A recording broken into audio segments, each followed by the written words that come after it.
ik een passie voor hedendaagse sieraadkunst. Niet als maker, maar als bewonderaar.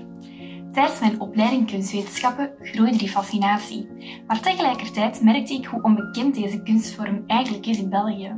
Dat is jammer, want er zijn heel wat beloftevolle sieraadmakers actief in ons land.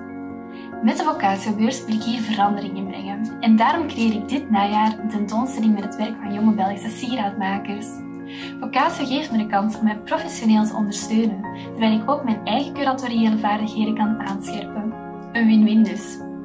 Door het werk van talentvolle sieraadmakers in de spotlight te zetten, wil ik het brede publiek laten kennismaken met de kracht van sieraadkunst. En zo hoop ik, stap voor stap, bij te dragen aan de visibiliteit van deze kunstvorm.